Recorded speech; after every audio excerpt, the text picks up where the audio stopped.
What's up, guys? Canada 12 here, and welcome back to another tier list. And we are continuing the Spongebob Squarepants tier list with Season 3. The final season of what many consider to be the classic era of SpongeBob. This was the last season before the Spongebob Squarepants movie came out. So, it's time to see how the last classic season of SpongeBob stacks up compared to the previous ones and how it'll stack up to later ones. So, as of me recording this, I am in the middle of watching Season 5, so the Season 4 tier list will probably be coming pretty soon as well. I might try to record that after this one, but we shall see. Depends on how long it takes. But yes, I'm very excited to do this again because I still have been enjoying SpongeBob. Like even going into Season 5, I've still been enjoying some episodes. Maybe there have been some that have been kind of like meh, but so far I haven't run into an episode I've hated yet, but that's for a later time. Let's get started with Season 3. First up we have As Said on TV. Let's see now, should I put this in great or good? Because there are some...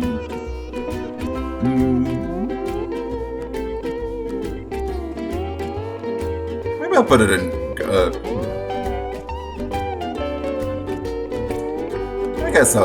maybe I'll put it in good for now. I might switch it around later, but for now I'll put it in good. But I still enjoy this episode quite a bit. I think it has a lot of good gags, especially with the when Squidward's making the crust. When Squidward is in charge of the Krusty Krab commercial at the start, he treats it like it's a big budget movie. Like there's a lot to go. There's like a lot that goes into it, and Mr. Krabs is not happy with that. It's like, what you doing? They're stowing away me money. So Squidward has like 30 something scenes of the commercial. He just treats it like a movie. It's just kind of funny that way. And then there's SpongeBob going, "Oh, I'm down here under the ground, sir. Squidward said I could help by burying myself." And then there's the fact that SpongeBob, even though he pretty much gets Mike Wazowski'd in the actual Krusty Krab commercial, he treats it like he's a big star. It's just kind of funny how he thinks he's a big star when nobody really cares. I mean, nobody really says anything about the actual commercial after the commercial airs. And it's funny how Mr. Krabs says, "I got a sweet deal on a good time slot," and then it cuts to 3:28 a.m. But I do really like the idea of the Krusty Krab getting its own commercial. Makes for a good episode, a lot of good humor. SpongeBob lets the fame go to his head, even though, like, he really shouldn't have that much fame because he just thinks he's a big star despite how very little of a role he had in the actual commercial. And then there's Squidward in a wig in the commercial. And when Squidward in the commercial goes, "What's a Krabby Patty?" and then you get Mr. Krabs' shock face like,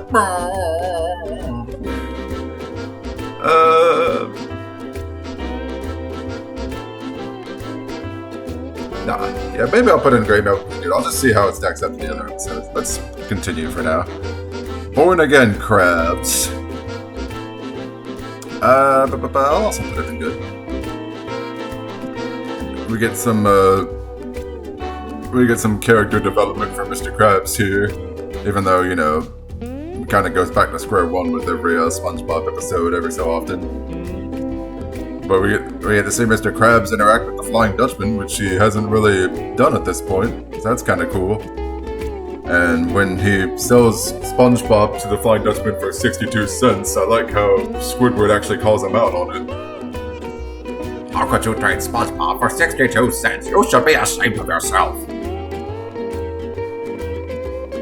And I also enjoy the gag where the entire plot kicks off because Mr. Krabs is trying to sell a rotten patty. And one of the first things that happens is when Squidward tries to give the rotten patty to the customer screams and just backflips repeatedly out of the restaurant.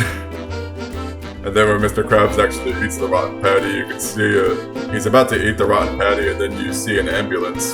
It cuts to like an ambulance driving, and you think that Mr. Krabs is actually in the ambulance, but no, it's just an ambulance passing by the Krusty Krab. He's like, oh look, an ambulance. That's a good gag there.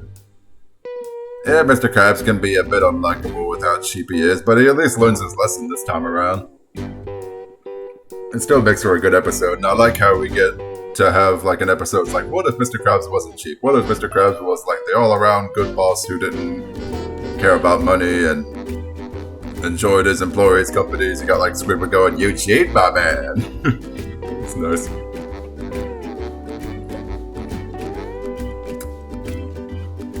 So, yeah, it's a good episode.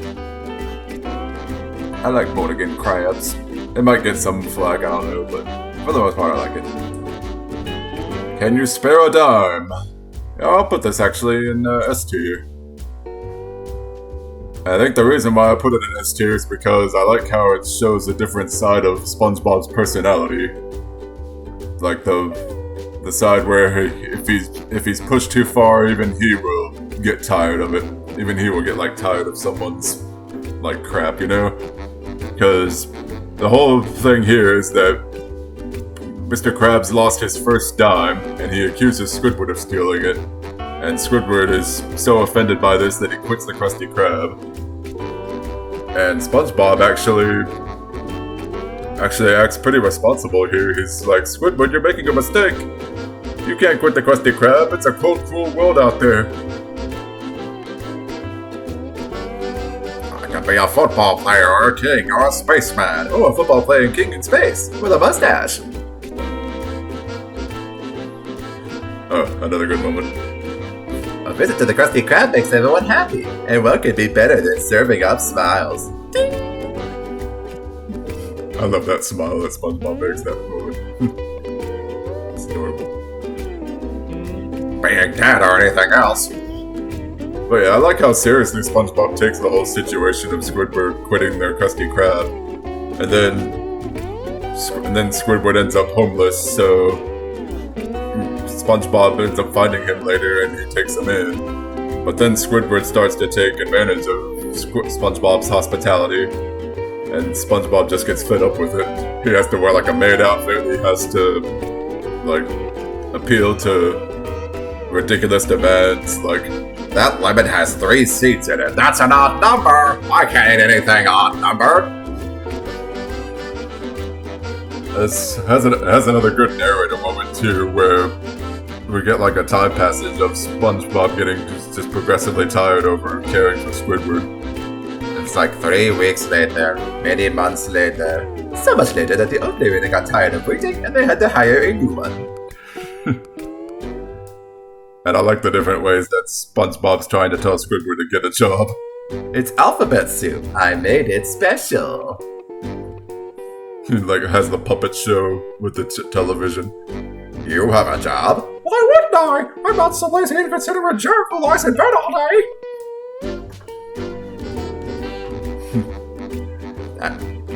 Hey, where can I get one of these jobs? Oh, they're everywhere, especially if you're green and have 6 tentacles. Thanks, I'm gonna go look for one so I can stop mooching off my friends and they can get back to their lives. And then there's the payoff of SpongeBob finally having enough, where he like crashes. Squidward is still in SpongeBob's bed, and he like pushes him out of his house, pushes him back to the Krusty Krab, and just confronts Mr. Krabs like, take your dime back, take your dime, have some more dimes, I got plenty of them. Listen here, you crustaceous cheapskate. Squidward for living at my house driving me crazy, and you're not gonna hire him back on because of a stupid dime!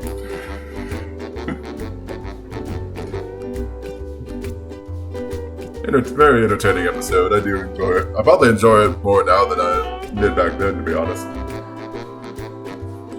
It's a good watch. Yes, 1,000 times yes. Chocolate with nuts, most certainly in S tier. I absolutely love this episode.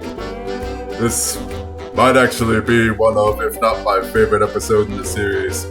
of the ones that I've seen so far. I might have a new favorite later on, but because I haven't seen every single episode of the show yet. But Chocolate with Nuts is absolutely awesome. Just love it, love it, love it. So good, so quotable, so funny.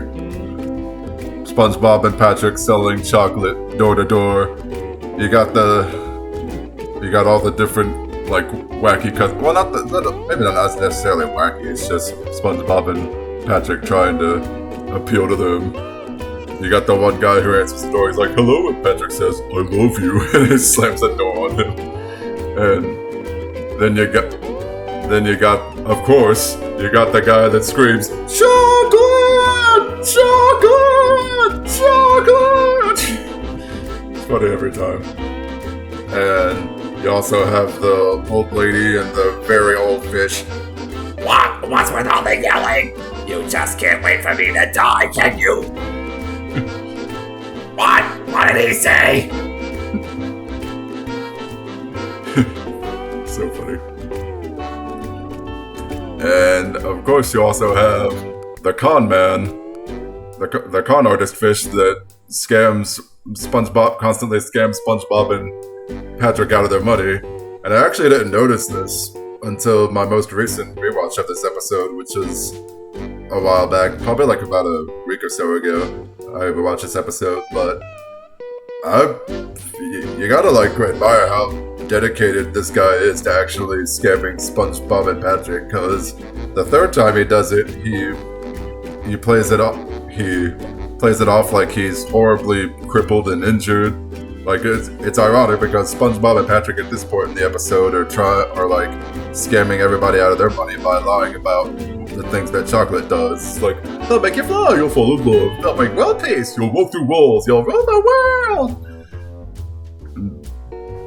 Yeah, so they're trying to scam the guy out of his money with their lies about, oh, we need an operation, and then the con artist guy comes up. He's even more crippled. He's acting even more crippled and like out of it than they are. He's like, every morning I break my legs and every afternoon I break my arms.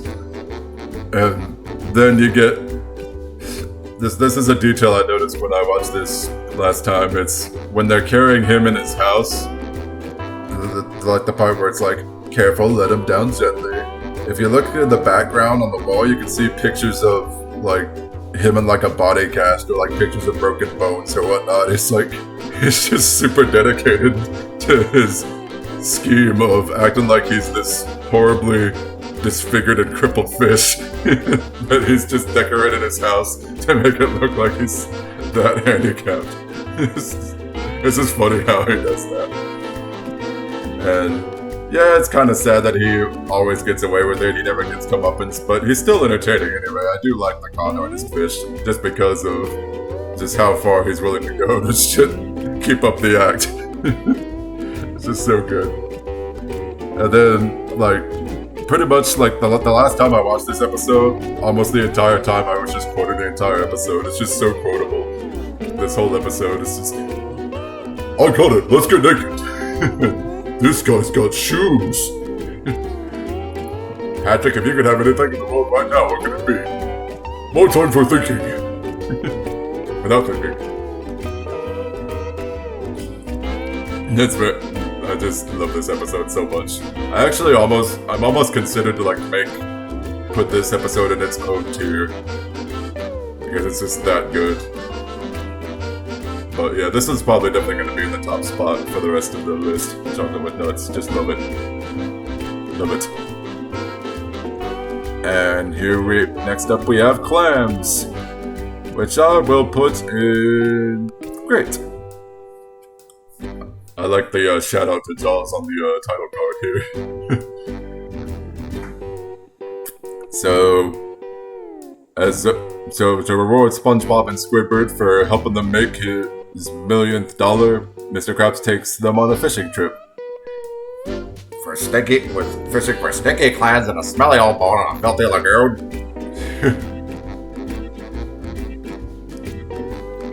So for one thing, I like how like, I think it's really funny how crazy Mr. Krabs gets when he actually does lose his actually does lose his dollar to the clam. Here's where clam fishing gets serious, and I like how SpongeBob and Squidward actually kind of work together for the most part in this episode, just because Mr. Krabs just keeps going insane from losing his dollar. And I like the gag of the intense music that plays. It's like, oh, did you hear? Are you hearing it, lad? Oh, reel it in, or whatever. Stuff like that music gag there. And I even like the little cutaway gag of, I gotta get home and feed Gary, and it cuts to Gary eating the couch.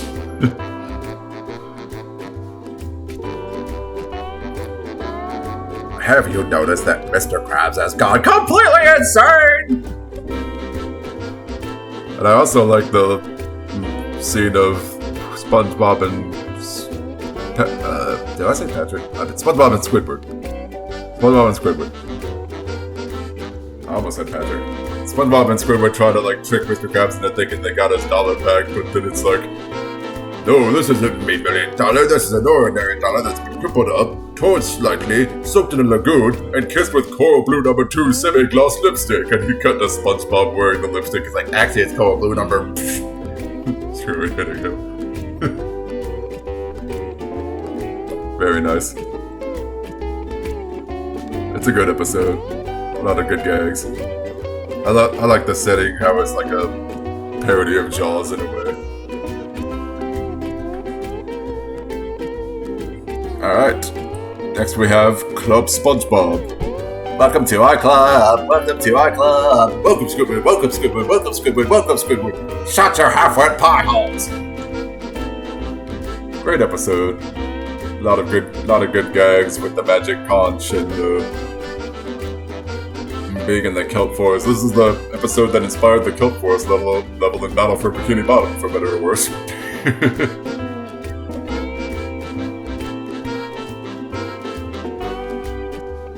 How's it going over there at Club Shelter Brains? Maybe there was like a time where I was kind of annoyed with the magic conch, with how it just did not like Squidward for whatever reason. But of course, when you take into account that Squidward's not acting very nice to SpongeBob and Patrick, it does get pretty funny. It's like, can I have something to eat? No. Can I have something to eat? No. Can I have something to eat? No. Maybe we should ask the conch if he's okay. I like the kelp forest in the setting. It's really cool, and I like the rescuer at the end who just turns out to be a club member. Praise the magic conch!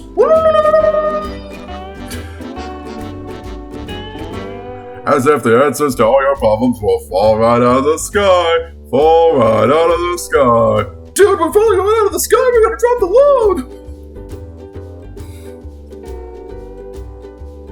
Fun episode, not a good gags. SpongeBob and Patrick even say like, Squidward, you and your nose will not fit into the club. And then he's like, I'll show you. And then it turns out that there's like no room in the treehouse that they have at the beginning. This is stupid. There's no room up here. That's what we've been telling you. We've been stuck up here for 3 days.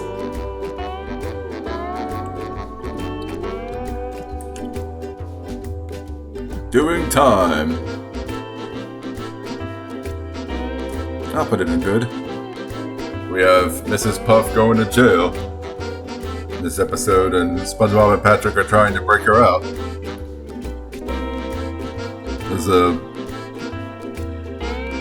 There's some good gags here, and I like how it turns out to be just a dream, and there's all the retirement retirement home gags at the beginning, and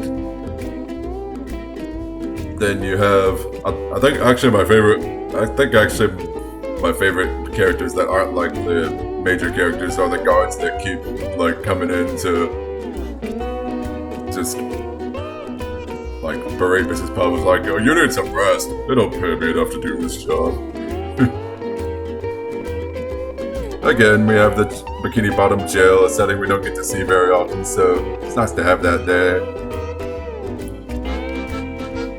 I like how SpongeBob and Patrick try to rob a bank so they can get into jail, but they fail miserably. And then you have them disguising themselves as rocks so they can be sent to the prison. It's really me, I brought Patrick along too. Why? So we can break you out. No, why did you bring him? He likes chiller.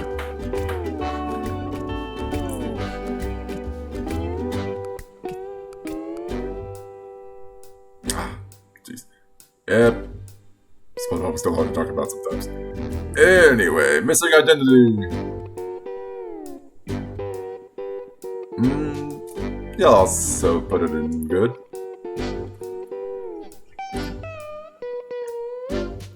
You got SpongeBob losing his name tag. Turns out he never lost it though, he was wearing his shirt backwards. You got Patrick helping him try to find his name tag. Got SpongeBob repeating his morning routine, right down to getting hurt all the time.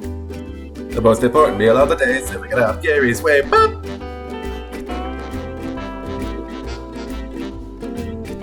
I like the little meta gag at the end of the Betty girl, but even though her name is not Betty. She's saying, well, you managed to kill 11 minutes.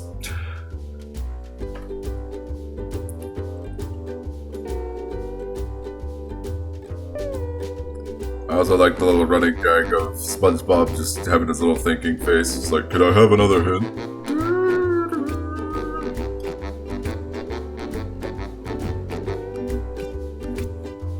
That was the most horrible thing I've ever tasted. Good thing I don't have to taste it again.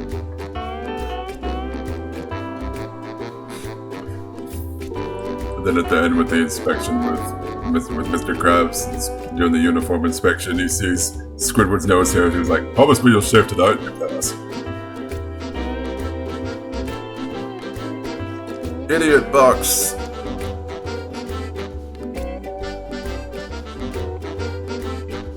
Put it in great.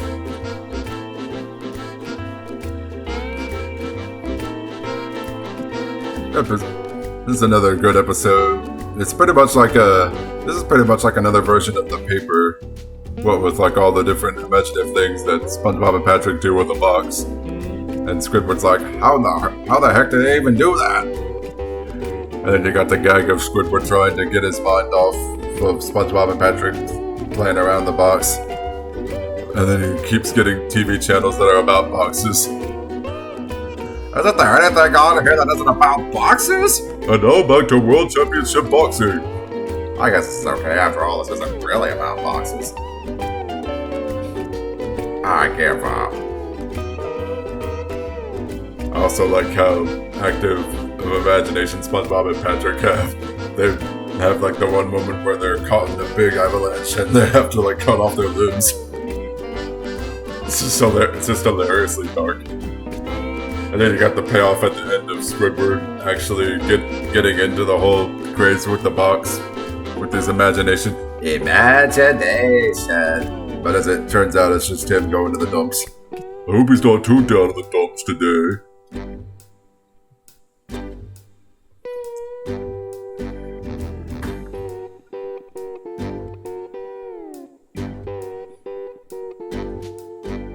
Squidward tries to get in on the box thing with the hat box. He opens the box, he finds the hat, he's like, why haven't I worn this? He just throws it away. Good episode, not a good gags to it. They bought a brand new big television just so they could play in the box. Over the irony. I had an accident. Yeah, put it right here, I guess, and good. There's a lot of good gags in this episode, such as the 7-mile spanking machine that SpongeBob runs away from, and then Squidward walks up. It's like, is this where the line starts? And then, of course, there's the beginning part where Patrick crashes, but it turns out he's playing a game of himself crashing on his Game Boy or whatever. He's like, I got done again. This game stinks, and then it crashes the exact same way. SpongeBob, land on your bottom and I'll cushion the impact of the fall. Like this? No, your other bottom. Don't you have to be stupid somewhere else? Not until 4.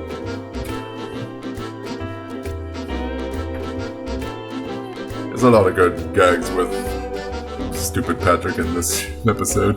Definitely, Patrick's one of the highlights. I guess I'll have to find a new best friend. Hey, Squidward! No. I have a new hobby, dust collecting. I think I got one. And then, of course, you have the wacky ending of the real gorilla covering the Bikini Bottom and beating up Sandy and Patrick when SpongeBob has to save them, and then he gets ripped in half by the gorilla. Then they're like, what's a gorilla doing underwater in the first place? Oh, well, you see, George, they're onto us! And you got like a zebra going like, let's get out of here! And you got like the family just being like, what the heck was that? Yeah, let's just turn this off.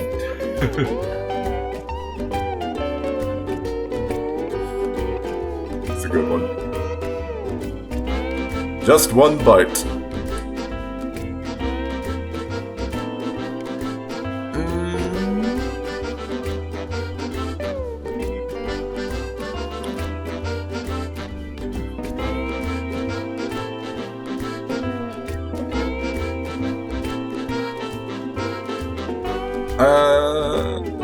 This one is good. Right there. So, kind of a minor continuity error here. Squidward says in this episode that he's never had a Krabby Patty, even though he actually did eat a whole bunch of Krabby Patties in Your Shoes Untied back in season 2. But I guess you could also make the argument that he was like force-fed those Krabby Patties by accident, so he didn't really get a chance to taste them. The only people who don't like a Krabby Patty have never tasted one.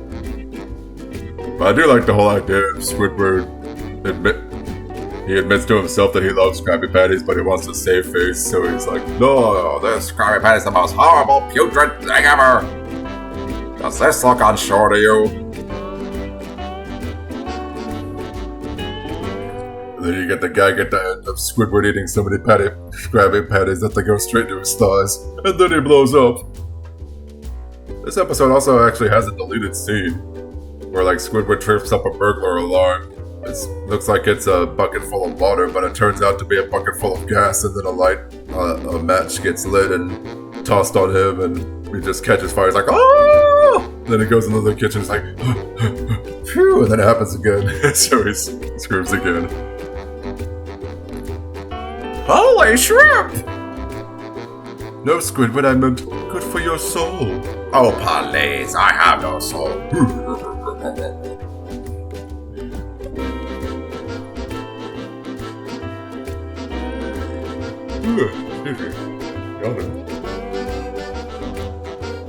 Just one bite. Good episode, good gags, good plot.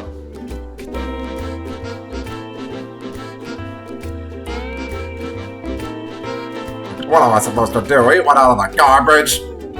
I had to say garbage. But, okay. Maybe I'll put it in great later, but we'll see. Crabborg.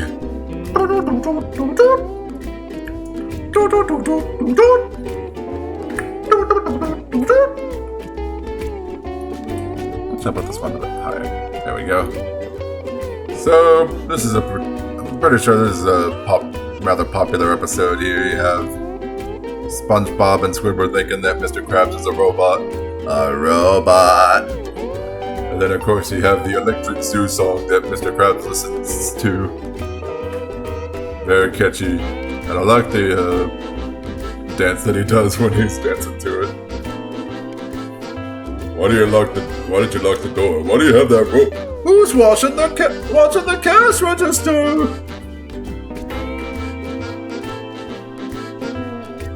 And then there's Squidward's joke about R-rated movies. Why couldn't the 11-year-old get into the pirate movie? It was rated R.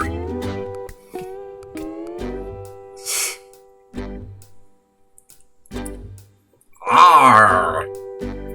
Because it's about pirates.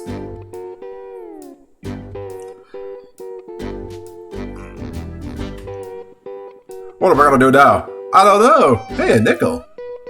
SpongeBob. That cost me $24.95 when Squidward keeps breaking Mr. Krabs' Mr. Krabs' belongings. Don't not my toaster, that cost me money! Funny episode, a lot of good gags. A lot of great memorable moments.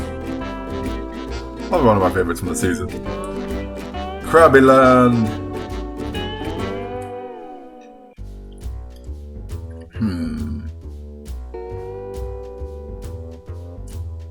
Yeah, I'll put that one in good. So Mr. Krabs kind of comes off as this is one of those episodes where Mr. Krabs is kind of the antagonist here. He's like he's a bit overly greedy. Well, actually, he's not really a bit. He is kind of overly greedy. I'm just got me money. So he builds a playground in the Krusty Krab so that the kids will pay him more money.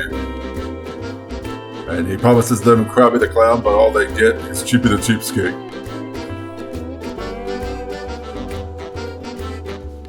What happened to your arms and legs? The kids are using them as boomerangs. I also like the gag where they're like driving a car to spy on the kids at the playground, and Mr. Krabs gets like overly dramatic, but SpongeBob's like, there, Mr. Krabs, the way you drove the car while lying down was pretty cool.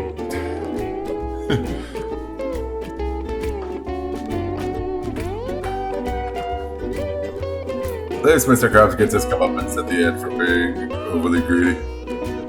Thousands of dollars floating in the breeze, I guess that's the true meaning of summer.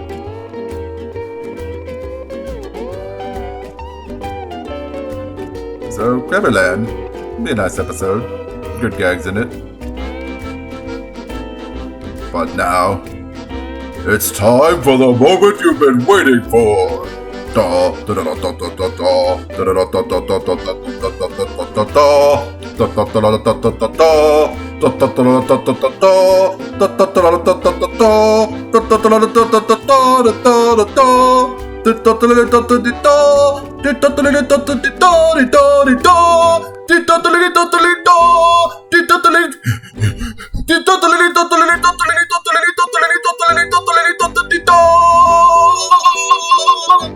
The Krusty Krab training video!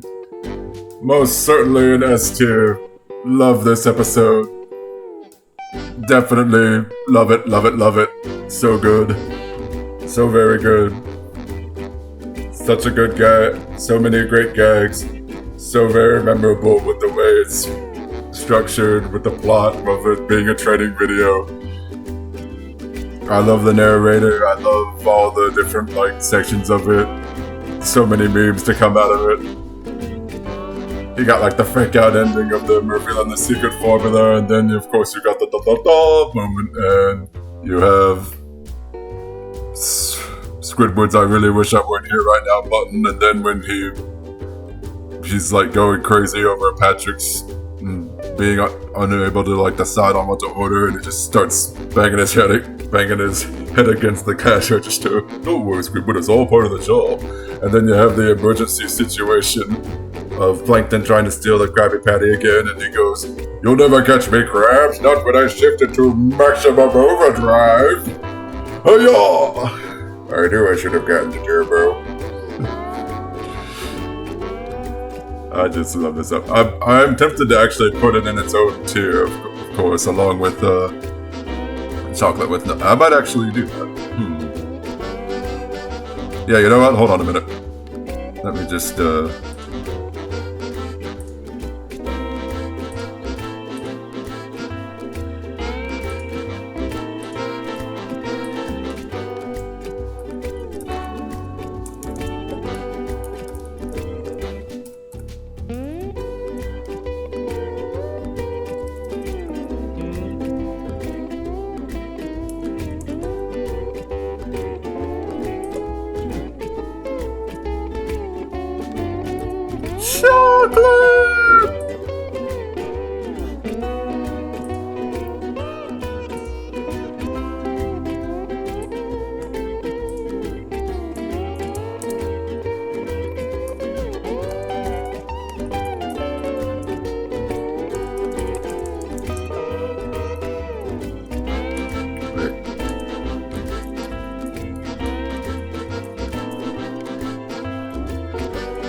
There, they got their own tiers.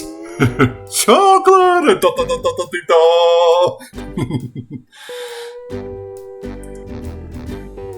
Hold on, I might try to... There we go. Makes a bit more sense.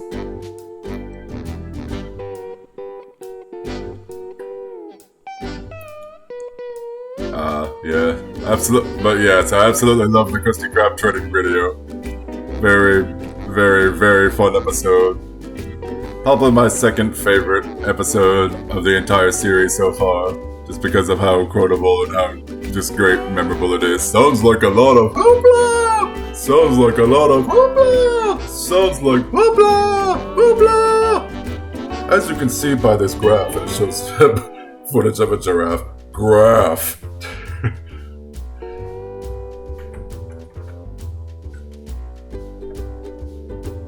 Yep. Very nice episode. Love it. Alright, now we have Mermaid Man and Barnacle Boy 4. Da, da, da, da, da, da. I'll put it in good.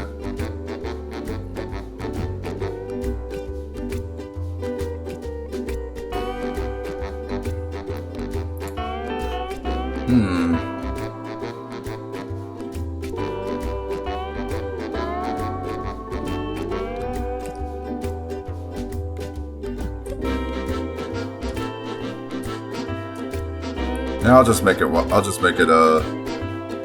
tier.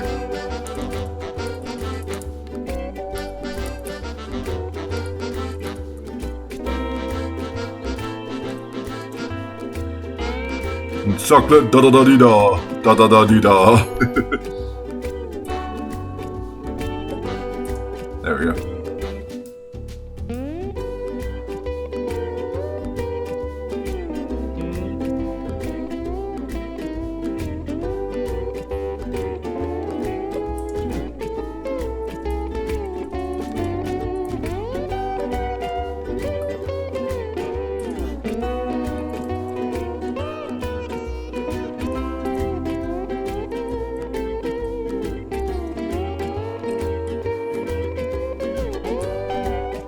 Yeah, that's actually a more fitting title for like S tier. Da da da da da dee da. There we go. Alright, so with that done, Mermaid Man and Barnacle Boy 4 might actually be my least favorite of the classic Mermaid Man and Barnacle Boy episodes. But that doesn't mean that I don't like it, of course. I do think it does have some good moments, of course, especially with Of course. Anyway, definitely think it has a lot of good gags, especially with SpongeBob trying to unshrink Squidward, and it just keeps suffering different torture things. And then you have the gag of Mermaid Man and Barnacle Boy trying to find the invisible boatmobile, and it's like, we'll fight it with the invisible boat alarm.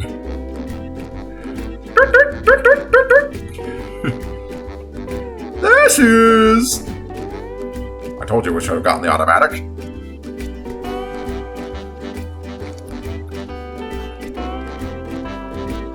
And then you have the solution of SpongeBob shrinking Bikini Bottom itself. He shrinks the city just after he shrinks everybody else, and then Plankton comes back, it's good to be back. Oh.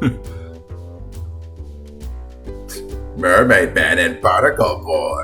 And SpongeBob just slowly bursts through the wall. Mermaid Man and Barnacle Boy! Must get autograph! There's a lot of good gags. I just don't think it's as memorable as like the first 3 Mermaid Man and Barnacle Boy episodes. I don't think they have as funny of gags as those. Like, I think Mermaid Man and Barnacle Boy 2 and 3 are still my favorites so far. Because of how funny they are. Like Man Ray, of course, in Barnacle Boy in the 3rd one, and then you got the plot of Mermaid Man and Barnacle Boy going on patrol with SpongeBob in the 2nd one. Those are still my favorites so far. But anyway, Mermaid Man and Barnacle Boy 5! I'll put this one in this tier. Yeah, chocolate doesn't congrats training video, double S too. Mermaid and Barnacle Boy 5. Definitely a big improvement over the Mermaid and Barnacle Boy 4. I just love the story of Barnacle Boy turning evil, and SpongeBob and friends team up with Mermaid Man to fight him and Man Ray in the Dirty Bubble. It's almost like it could be a grand finale of sorts to the Mermaid Man and Barnacle Boy episodes. Like, if this had been the last Mermaid Man and Barnacle Boy episode that they ever did, then it would have been fitting, because you have the Dirty Bubble from Mermaid Man and Barnacle Boy 2, you have Man Ray from Mermaid Man and Barnacle Boy 3. Like, it's almost like everything comes full circle in Mermaid Man and Barnacle Boy 5. And I like SpongeBob and friends becoming superheroes, the Quick Stir, Captain Magma, the Elastic Waistband, and Miss Appear. And I just like how they try to be superheroes, but they fail miserably, and they end up hurting each other or just hurting themselves. It's just a colossal failure, and it's just funny that way. And then you got Barnacle Boy wanting Mermaid Man to give in to his demands. Like, I want to be treated like a superhero, not a sidekick. Number 2, I want to be called Barnacle Man. And number 3, and Man Ray's like just cheering for him to demand more domination. It's like, tell him we want more domination, And then he says, I want an adult-sized Krabby Patty. And I love Man Ray's face there. Man Ray is still a lot of fun here. Probably not as fun as it was in Mermaid Man and Barnacle Boy 3, but I still love Man Ray in this episode. Probably my favorite Mermaid Man and Barnacle Boy themed character that's not Mermaid Man and Barnacle Boy themselves. Actually, no, I might like him more than Mermaid Man and Barnacle Boy, but still a fun character. Still love Man Ray.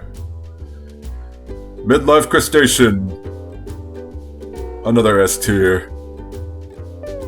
I like the whole idea of Mr. Krabs getting a midlife crisis. It just makes him a lot more relatable as a character. As a matter of fact, I think this might be the only episode focused on Mr. Krabs that I've seen so far where it doesn't focus on money at all. There's like no mention of him loving money at all. This episode shows a very different side of Mr. Krabs' character compared to like what we're all used to, and I really like it for that.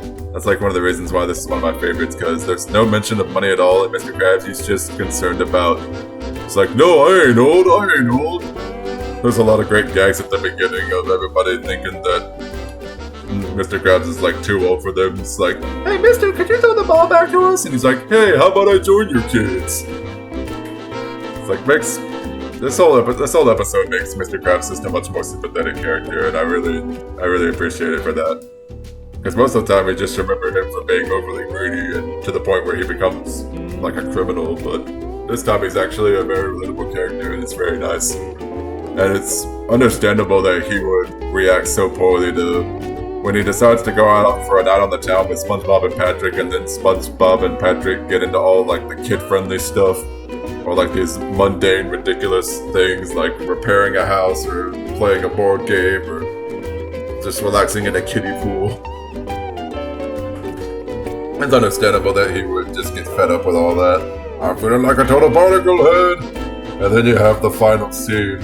Not the final scene, but like the climax of the episode where Patrick says, I guess you're gonna miss the penny raid, which I have no idea how they got away with that. I'm pretty sure this episode doesn't air as often anymore on television because of that scene. But yeah, how they got away with that back then, I have no idea, but it's there, and it's still hilarious that SpongeBob and Patrick would do something like that. They just have a panty raid, and they raid Mr. Krabs' mother's house. Why didn't you tell me this was my mother's house? Why didn't you ask? Oh, I thought I was gonna sneeze. Okay. But yes, I love Midlife Crustacean. Just because of how Mr. Krabs' character is handled in this episode, and just there's a lot of great gags. A lot of cool setting with all the different activities, and the payoff at the end of the panty raid. This is so good. Alright. Next up we have My Pretty Seahorse. Should I put this in A or should I put this in S? Because it does have a lot of good gags.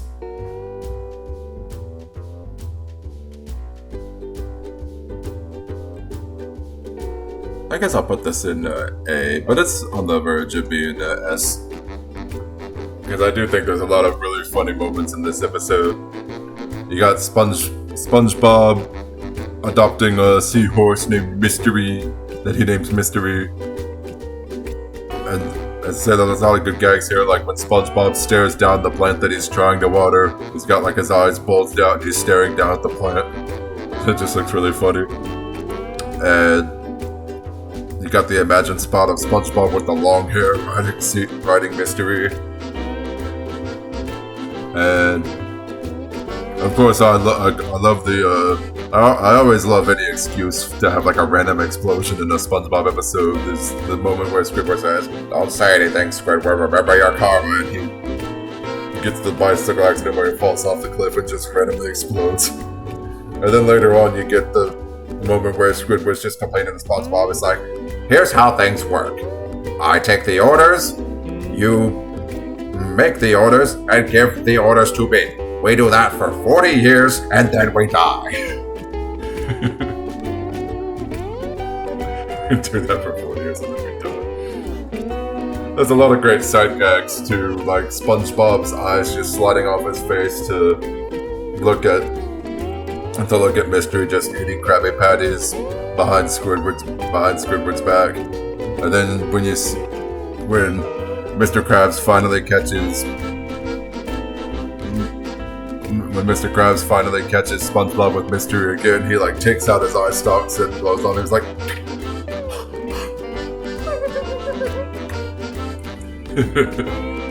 "So my eyes are correct. You still have that horse here."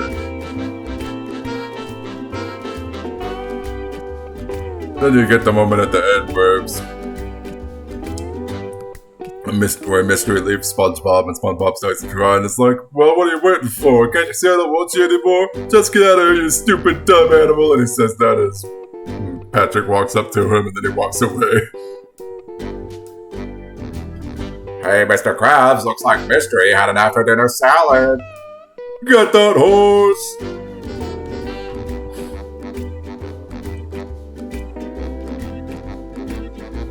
Alright. Next up we have Nasty Patty. I'll put this one in S.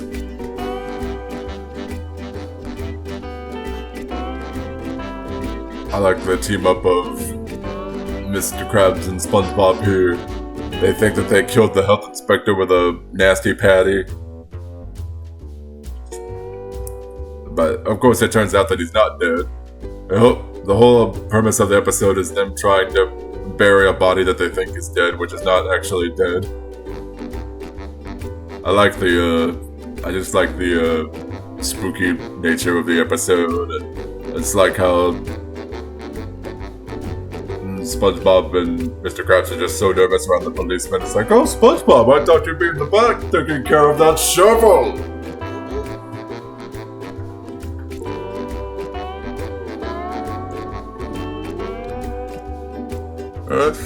Yeah.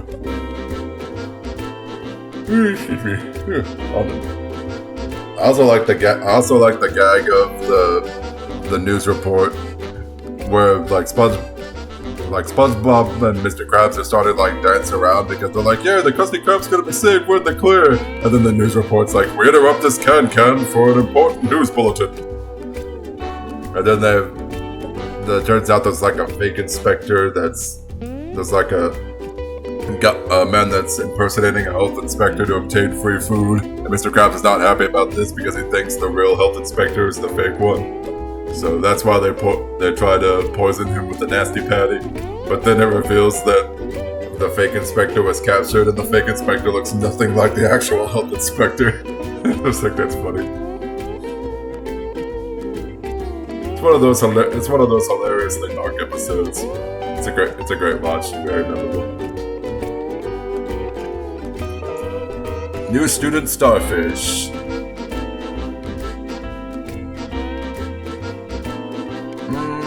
Good.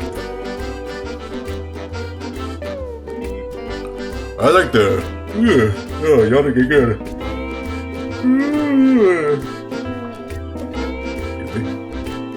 I definitely think the best part about this episode is the ending part where they're trying to save Junior.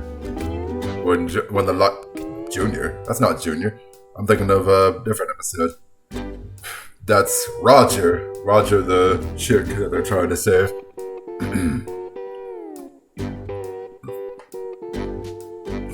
Like with Patrick like climbing the mountain of light bulbs just to get the one light bulb that he needs. That's like the highlight of the episode for me. The rest of the episode's alright. I mean, actually, of course, this is the meme with the 24. 24. Patrick, I thought of something funnier than 24. 25. It's actually more or less the first step. Actually, no, the bully probably treats it like it too, but. Well, this is like one of the first episodes of the series where boarding school is treated more like an actual school instead of just taking like the driving tests and stuff. Big fat beanie. Oh, yawn. I don't know why I'm yawning so much. I had a good night's sleep. I slept for so many hours. Alright. So yeah, it's good stuff. It's still a good episode, still funny moments. I just don't think it's as memorable as others. But here's a definitely highly memorable episode. No weenies allowed. Definitely put this one in S tier. I'll put it right here. Actually, no, right here. Actually, I'll move. Can you spare it down that way? There we go.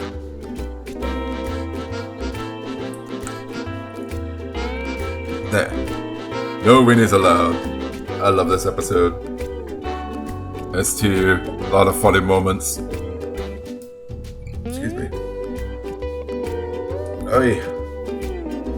A lot of funny moments. I love the character of Reg, like the bouncer that goes the salty spittoon. I actually like the little.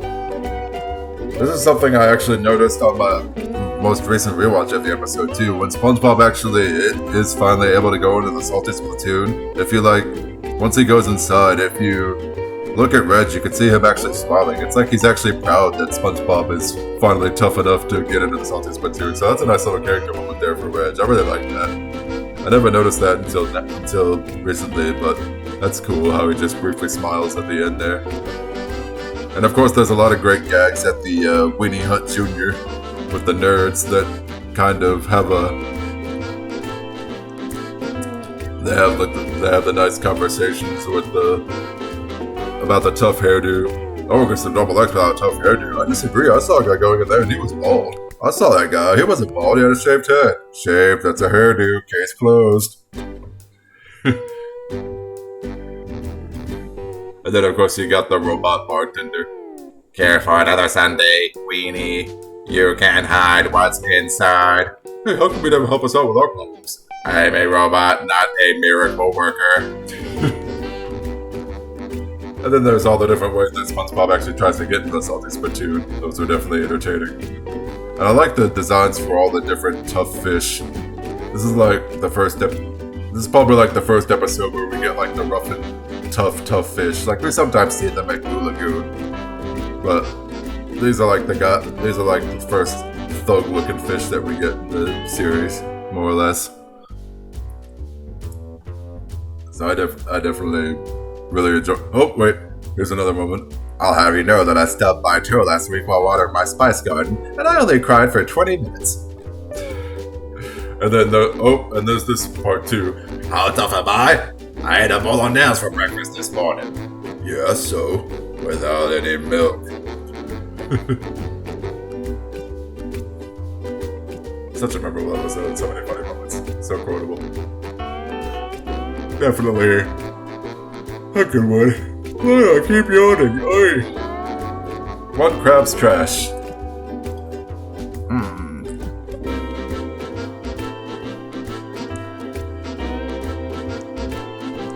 Put it in A. Great.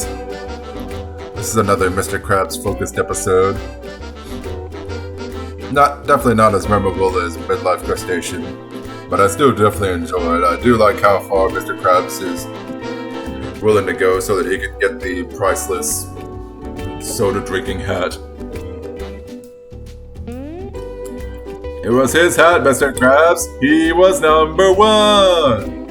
And yeah, this was the episode that inspired the title for my S tier for these tier lists. The These Are Number One. Yeah, that's the name of my S tier. That's where this episode is where that comes from.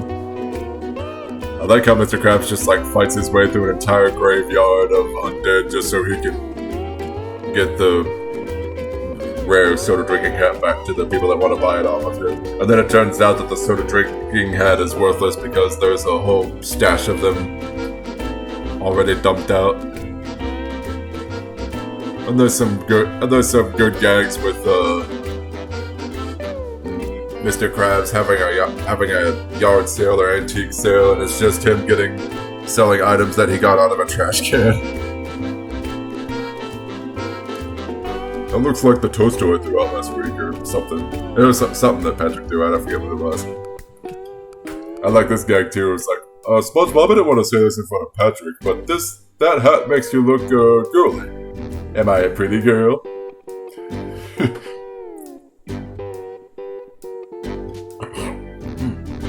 Excuse me. Another fun moment.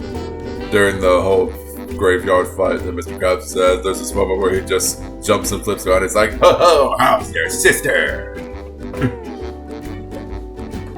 Still an entertaining episode. Very much like it.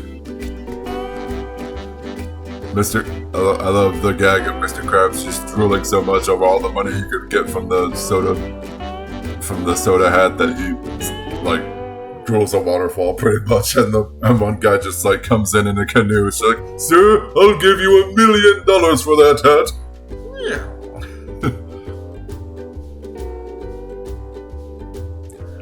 Alright. Party Pooper Pants.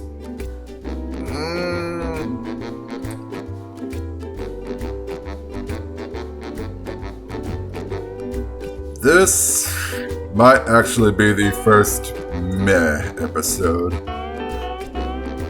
Just because of SpongeBob himself in this episode. He's doing a house. The whole plot is that he's having a house party, which this is supposed to be one of the special episodes of the season, but it doesn't feel like a house party would be like, a half-hour special, It doesn't seem like it would fit the occasion. I think they even had like a marathon back then leading up to this episode. This is like one of those episodes that was overhyped back in the day.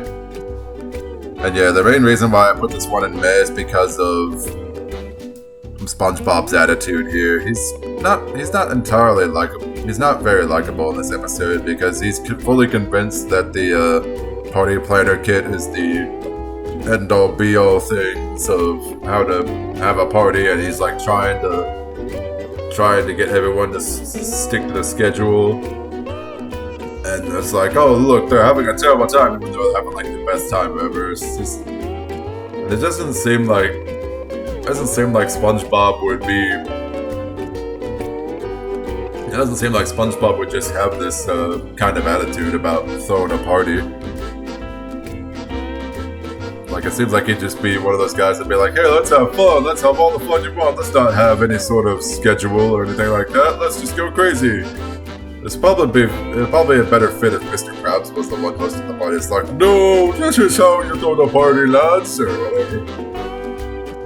And then, of course, there's the moment where it's like, good thing I keep a spare key under the mattress, and that mattress did not appear at all throughout the entire episode until that moment, so that's like a really big cop out there. And it's like, wait a minute, there's a party and we weren't invited, so they arrested for that. I mean, there's still some good gags in this episode. I do like the Underwater Sun song in the patchy segments. Yeah, this episode has patchy segments, which are alright. There's been better patchy segments. But the Underwater Sun song is really good. And I do like the gag of Larry, like in SpongeBob's bathroom, like, Larry, my man, you are looking good enough to eat. And you see like a lobster plate in the mirror. That's one of my favorite. That's actually one of my favorite moments. But I always like Larry, like as a character. It's just a shame that we don't get to see Larry very often because I do like him. It's just SpongeBob's attitude just kind of drags the episode down, and the whole cop out of this key out of the mattress is kind of like, what? Now come on, that's just cheap. But I can't really bring myself to hate the episode, of course, without having a Barnacles episode just yet, and probably not for the rest of the season. I can actually kind of maybe predict that we might not have a Barnacles episode until season 6, but I don't know, we'll see. Maybe there'll be a Barnacles episode 4 and 5, but we'll see. But yeah, Party Pooper Pants, overhyped, could have been a lot better. SpongeBob's attitude's not very good. The key out of the mat's lame. Yeah. Luckily, we have a much better episode now, Plankton's Army. S tier. I love Plankton, of course. Plankton's one of my favorite characters, and this is another great Plankton episode where he contacts his family to help him steal the formula. There's a lot of great gags where he's trying to hire thugs to be his army. He's like, who will join me? And it cuts to him he's all beat up and in a wheelchair. He's like, I don't get it. And then I love the delivery Mr. Lawrence has on this line where he says, acting alone, we're powerless. But united, the Plankton family could be a real pain in the fanny. You planted grass? Grass! A very large teeth. And then you have the twist of Mr. Krabs tricking Plankton by making him think that Krabby Patties are made of plankton, so it freaks him out. And then the last gag at the end, where Squidward's like, oh, let me guess what the formula really is. It's at home under your mattress. Curse you, Squidward!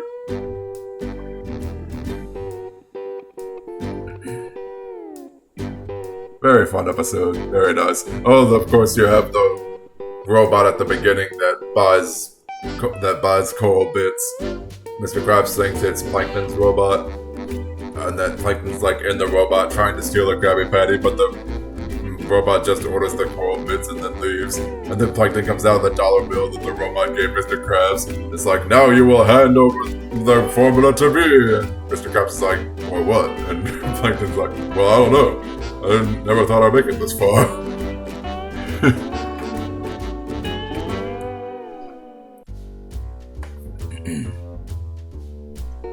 Plankton's Army, definitely a fun episode. This was actually an episode that was hyped up as a special, even though it was only a 11-minute special. Not 11-minute special, it's an 11-minute episode. I remember it being hyped up as Plankton's Revenge back in the day, so that was a good payoff there. Are we at? Okay, what episodes do we have actually? A fair amount. Whoops. Okay. Pranks a lot.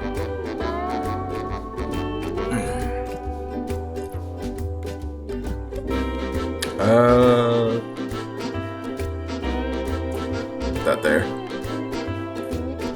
So the thing with this episode is that SpongeBob and Patrick use invisible spray to turn invisible and act like ghosts so they can scare everybody in Bikini Bottom as a prank. And then you have Mr. Krabs at the end who isn't afraid of ghosts, so SpongeBob and Patrick work to prove him wrong. It's like, nice try, Mr. Krabs, but we already glued the door shut. Pretty clever, Mr. Krabs, but we replaced all the windows with rubber. Too late, Mr. Krabs, we already blocked all the toilets.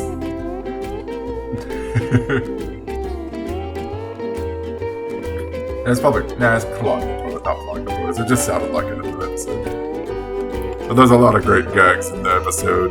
The nerve of that guy is driving eyeballs. And then, of course, you got SpongeBob and Patrick having to take off their clothes so that the invisible spray won't stain their clothes.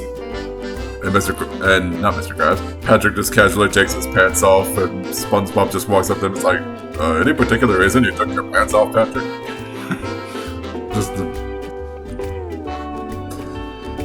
SpongeBob's reaction to it is funny. Several bad puns later. Since when did I acquire all these portraits of Patrick?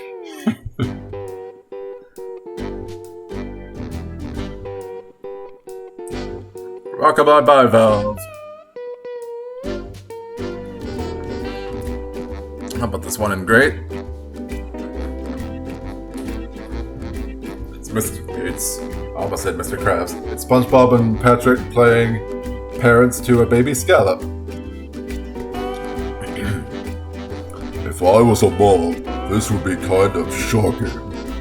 Just call me Teddy!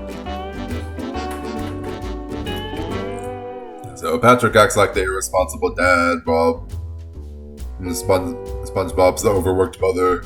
Does you can take the night off, pal. Ring a bell. I don't have time for this. So this is the thanks I get for working overtime. Overtime! Let's have another. Not a great gags. All the dirty diapers. How many diapers could he possibly use?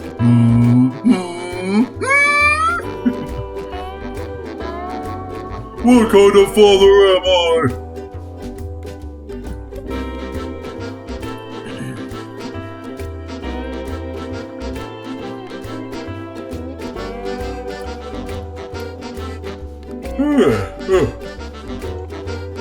Okay. Hi. Yawning again. We were talking about SpongeBob, which is so exhausting. I think it's only going to get more exhausting in later seasons. Because I think some later seasons have even more episodes than Season 3 does. I think actually Season 6 has some of the most episodes of any season. So that's going to be a joy to rate. Ooh. No, I'm still looking forward to that one anyway. Alright. Snowball effect. Also going to put this one in S2. Very memorable with the whole snowball fight between SpongeBob and Patrick, and then Squidward gets involved, and it turns out that he has a little too much fun with it. A lot of great sight gags there was Patrick, like SpongeBob's fort's all clean, and Patrick's fort's all like bumpy looking. Squidward returned fire, then it's war! You got the running gag of Squidward's fireplace being put out by a snowball. Then you got Squidward just... Oh, more yawning. Yeah, Squidward's taking the snowball fight so seriously that it makes like a huge fort at the end. And he thinks he's getting hit by snowballs when it's actually snow falling from a tree. Did you hear something, Patrick? Nope. This is one of my favorites. This is a classic episode for me. I've been watching it a lot back in the day. I like the title card there. I like the whole setting of the snow. Everybody's doing the different snow sculptures. The wintry music too. How Patrick's snowballs are just snow cubes and not snowballs because he has trouble making a snowball. He even makes like a strand of DNA, but he can't actually make a snowball.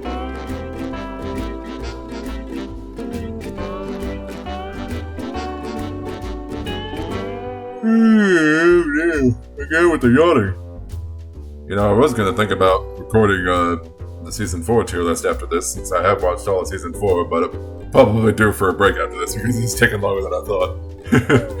Anyway, SpongeBob meets the Strangler. Again, I'll put this one in as tier. I haven't seen this episode too much because it's one of those rare episodes that doesn't really show up very often. I think this was like an episode that was actually aired after the movie. Like production of Threes and C. Production of Threes and C. But yeah, I heard that production.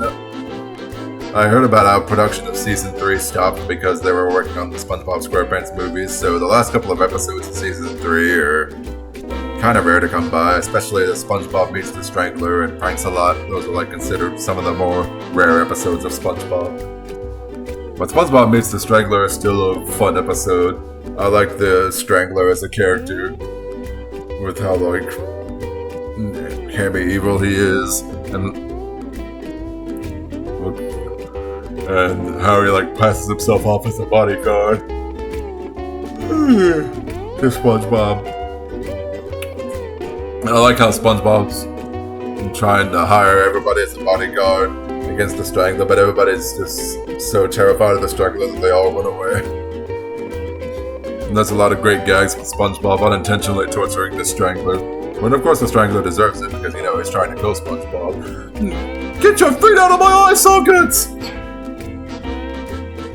And then you have the gag at the end of Patrick thinking that he became the Strangler, so he's like, I'm gonna turn myself in. So the Strangler ends up having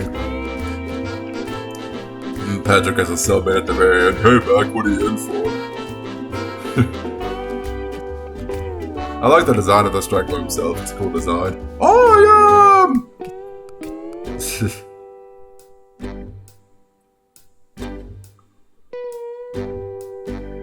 Alright, get with the yawning. Hey. Alright.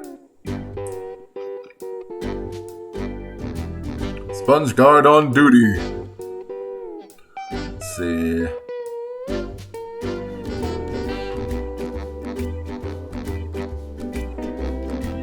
I'll put this one in great, I guess. Again, I like Larry the Lobster. I think he's a underused character. Doesn't really show up a whole lot, but this is like, at least at this point in this series, he doesn't show up a whole lot. He might show up in later seasons more often, but we'll see. There's definitely the episode where he gets like the most focus so far, like out of the early seasons, definitely. I like how he and SpongeBob like get all friendly with each other. He's like, oh, hey SpongeBob, you're a lifeguard. Awesome, let's have fun together. So they like do all the different beach activities together, and then Larry reveals that it's not all party because he still has to save lives. If I'd known being a lifeguard meant guarding their lives, I would never say yes. And then there's a lot of great gags in the episode, especially with the whole, dude, put that thing away, there were like children here. Larry himself is still a great character in this. I like him in this episode a lot too. SpongeBob? Yes, Larry? You're not a lifeguard, are you? No, Larry. Just imagine if I were a lifeguard as like a real-life SpongeBob costume up on a lifeguard stand. That would be so cool.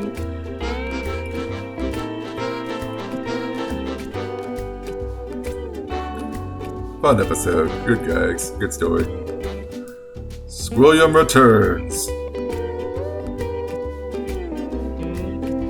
I'll put this one in good. Right here. There we go. Hamina, hamina, hamina, hamina, hamina, hamina, hamina, hamina, hamina, hamina, hamina, hamina. Table for hamina? How did you do all this? It was easy once I cleared my mind. So this episode almost is like the opposite of Band Geeks in a way. Not in terms of like episode quality, but in terms of how it ends, where Squidward actually does impress Squilliam early on, but then it all backfires because SpongeBob emptied his mind too much. He's trying to convince Squilliam that he owns a 5-star restaurant, so with help from SpongeBob, he's able to turn the Krusty Krab into a 5-star restaurant. And I do like how Squilliam actually does praise Squidward here. He praises Squidward's efforts, and he praises SpongeBob as a waiter. It's like, I must have your name. So, I feel like Squilliam isn't all unlikable. Like, he's supposed to represent Squidward without Squidward's positive character traits. But I actually do kind of like Squilliam here a bit, especially when he gets wowed by the fancy Krusty Krab restaurant. And I do like the visuals of the Krusty Krab when it's actually turned into a 5-star restaurant. And Mr. Krabs saying, I was the head chef on the SS Diarrhea. Run for your lives, everyone! It's the appetizer! Still a fun episode. Not as good as Band Geeks. It's definitely sequelitis in terms of being compared to Band Geeks, but Squarepants Returns can still be a good episode. Alrighty. Next up we have The Algae's Always Greener. Not good. We're putting it in S tier. I'll put it right here. Actually, yeah, there we go. The 2 Plankton episodes side by side.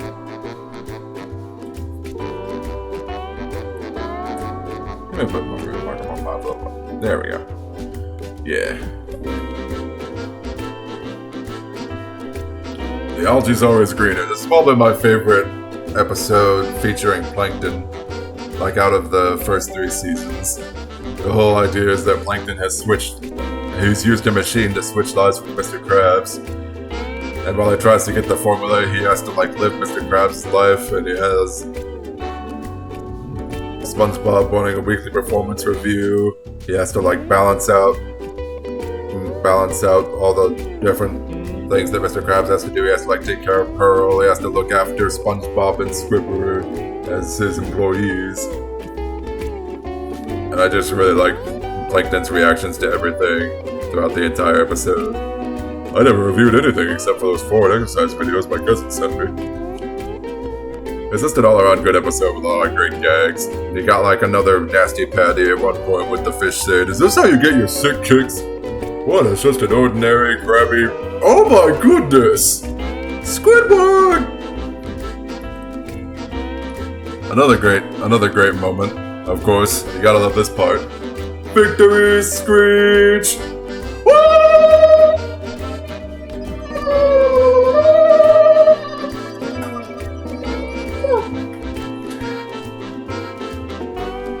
Love that moment so much. Yes, Algae's Always Greener is definitely one of my favorites. Actually, yeah, there we go. I'll put it right there. Right at the top of the S tier. But Chocolate with Nuts and Krusty Krab training video are just too good that they deserve their own tier. Alright. Yep. Just so funny, so good episode is Algae's Always Greener. The Bully.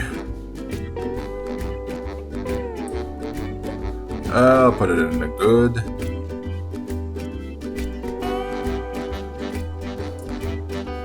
I like the character of Flats the Flounder, even though he's a big jerk.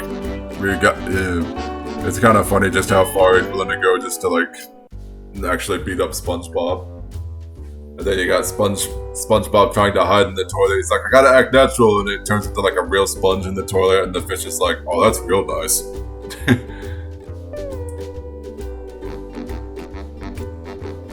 So yeah, it's still a good episode. A lot of funny moments. It's the bullying episode. Kind of yeah. As a good episode, it's fine. It's a good one. Good gags. SpongeBob and Flats. Flats is a good design character, and he has a really good voice too. I like his voice actor. I think it's Jeff Bennett, isn't it? Yeah. Are those flowers for me? Oh! Good gags. Good characters, Flats. Alright. The camping episode. Let's gather around the campfire and sing our campfire song. Our CAMPFIRESUNG song. And if you don't think that we can sing it faster, then you're wrong. But it'll help if you just sing along. Boom, boom, boom.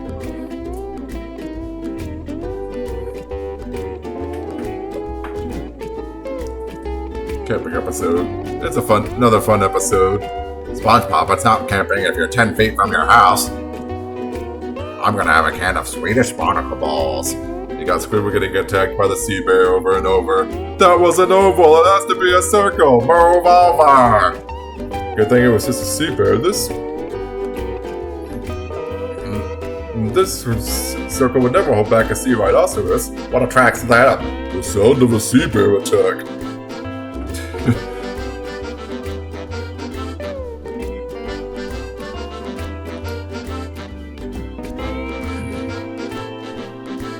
I do like that Squidward just kind of warms up to SpongeBob and Patrick at the end. It's like, oh, you guys saved my life, yay! And then you got Squidward just doing all the silly things that attract a sea bear. And you got Patrick with the magazines like, I married a sea bear? Sea bears and fairy tales are real? And then of course you got the gag of, write that down! Yes! Patrick's just playing tic-tac-toe. And then of course you have the campfire song, which I already sang. Good episode, a lot of great gags. A lot of fun. Should I probably put it a bit higher? No, this is probably a good. Next one, maybe put it about 2. Yeah, there we go. Alright. 4 more episodes. Whew. Oh boy, this is a long one. It's a long tier list here. The Great Snail Race.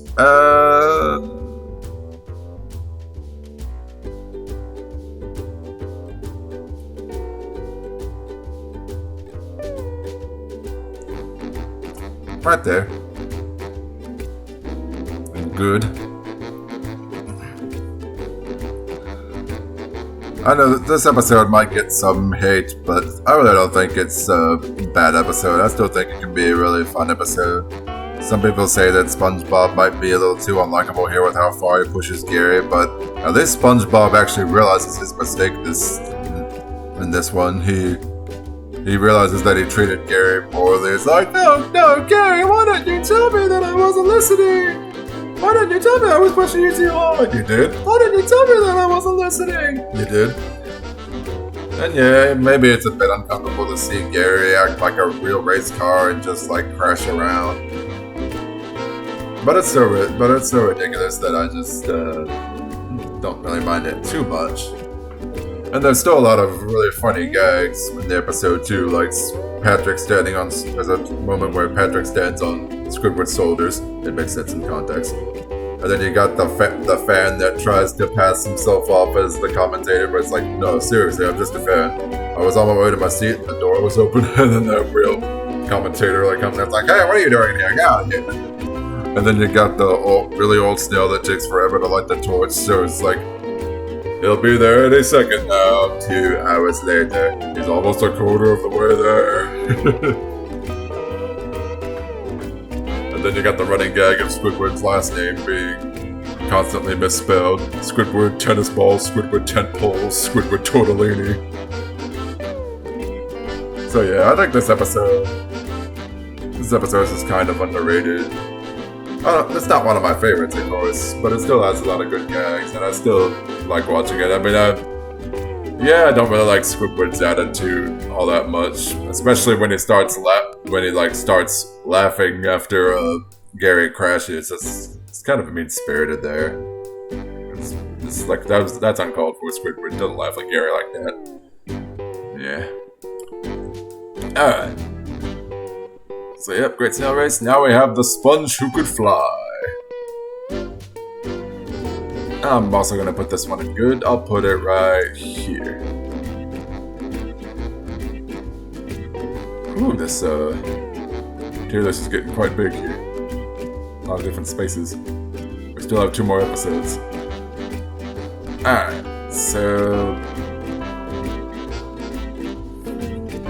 the sponge who could fly. To be honest, actually my favorite things about this episode is it's not even when SpongeBob actually finally does get to fly. It's when he's trying to learn how to fly. Well, not learn how to fly. He's trying to actually start flying. He comes up with all these different wacky schemes to try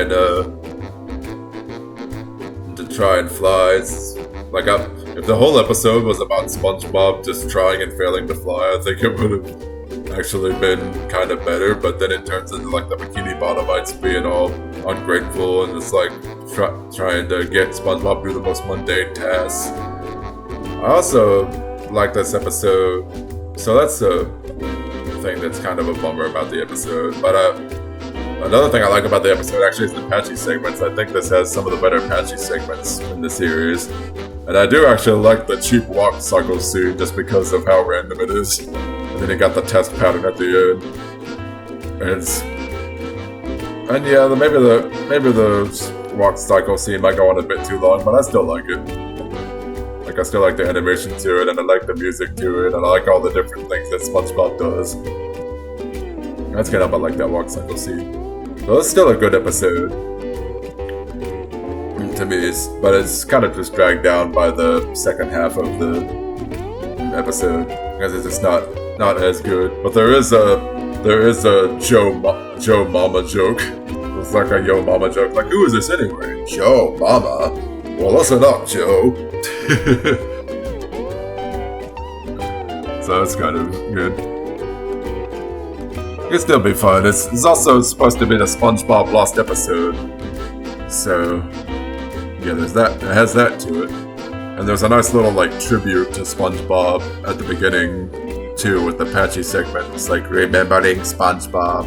That's a good little montage there. Very nice. A lot of season 1 moments in that montage too, I noticed. 2 more! Woo! Almost done. Yeah, I'm probably gonna take a break after this. I was going to do season 4 after this, but I think I'm gonna need a break. Alright, so we have Ugh. Also known as SpongeBob BC before comedy. I'll put this in good as well. I will put it...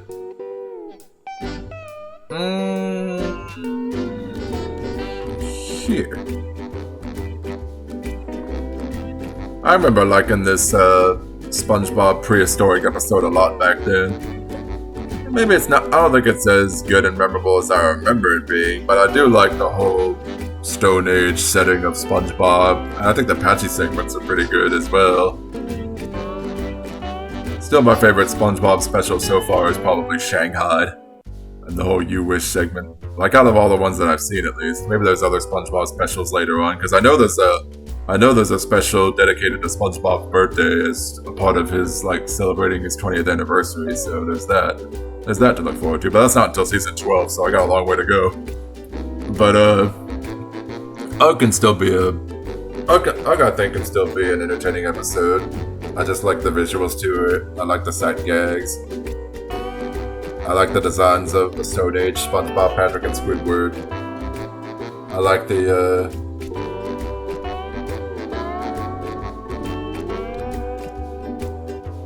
I like the Moon Worlds Collide song. Got some good visuals to it. So that's a good episode, yep.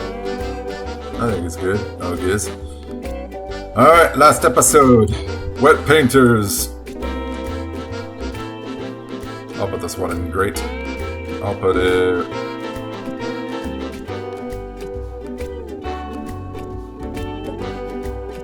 right there. Alrighty. So Wet Painters has SpongeBob and Patrick painting Mr. Krabs' house. Painting the inside of Mr. Krabs' house. And they're trying not to get a drop on anything but wall because apparently the paint is permanent, but it turns out to not be permanent because the paint can come off with saliva. There's a lot of great sight gags in the episode, like SpongeBob's eyes melting out of his, like SpongeBob's iris is melting out of his eyes just breaking apart. I think that's a funny little sight gag there. And you have SpongeBob taking a hairdryer into the paint, causing a paint bubble, and he's just like, he makes it like the hairdryer's just acting like a gun. It's like, yeah. First, we need to set up the tarp. Tarp ahoy! We're gonna need more coverage, Patrick. 1 hour later, 2 hours later, 3 hours later. Can you move it along? I'm all out of time codes. And then you got the fake out at the end of Mr. Krabs freaking out over them messing up things, but it's like, nope, everything's fine, you're free to go. SpongeBob, what are you doing? Oh, you know, just hanging around. Oh, you know, just hanging around. Ooh.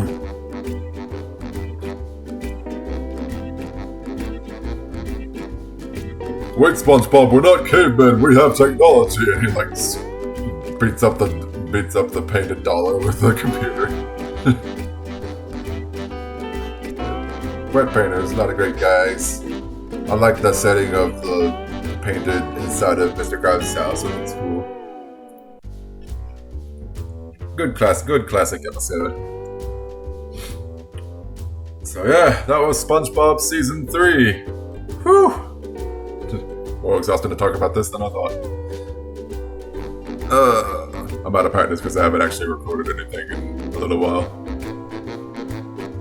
But yes, I would say that Season 3 is a success, even though this is the first season to have an episode in the meh tier. At least it's only one episode, and the rest of the season is still pretty good. I mean, yeah, there's a good chunk of them that are in the good, but there's also a really good amount of S tier episodes this season, and there were 2 episodes that were so good that they got their own tier. So, in my opinion, that definitely makes Season 3 a big success. I do really like Season 3 of SpongeBob. One of my favorite seasons of SpongeBob. Probably after I'm done with all these season tier lists, I'll do like a tier list where I rank all the seasons from the best to worst. And then I'll do another tier list where I rank all the SpongeBob characters as well. Just the main and major and minor recurring characters though. Not like, you know, every single character in the entire show. Like, you know, I'm not gonna do a SpongeBob tier list that includes like the Lord Royal Highness from Atlantis Squarepants or, you know, Kevin the Sea Cucumber from I'm Your Biggest Fanatic or anything like that. It's just gonna be the characters that show up in the series like a couple times, you know, like Rubber Man and Barnacle Boy, and Larry the Lobster, even Bubble Bass. So it'll be that kind of SpongeBob tier list. Because if I did a tier list on every single character that ever showed up in a SpongeBob episode, that would take forever. And really, I can't really do the character tier list until I've watched all the SpongeBob episodes that I can watch, like, easy enough. So I can get like a good judge of how get like a good idea of how all the characters are, how they're all written in every season and everything. But yeah, this has gone on long enough, so thank y'all for watching this SpongeBob tier list Season 3. It was fun to make this, even though it was also exhausting at the same time. Get ready for more SpongeBob tier list to come. We're gonna get to Season 4 next. As I've mentioned before, I have already seen all of Season 4, so I will probably record that one later. I mean, I definitely am going to record it later, just not right after this. Sometimes I did Season 1 and I recorded Season 1 and 2 back to back. But yeah, I'm definitely taking a break now. I'm not going to record Season 4 right after this. But yeah, Season 4 will be next. And then of course, you know, 5, 6, 7, 8, all that. So look forward to those later SpongeBob tier lists. Then of course you got other videos coming up in the future, whenever that happens. So everybody have a good day, take it easy and stay safe. And see y'all next time. Bye! Oh, and by the way, the secret formula is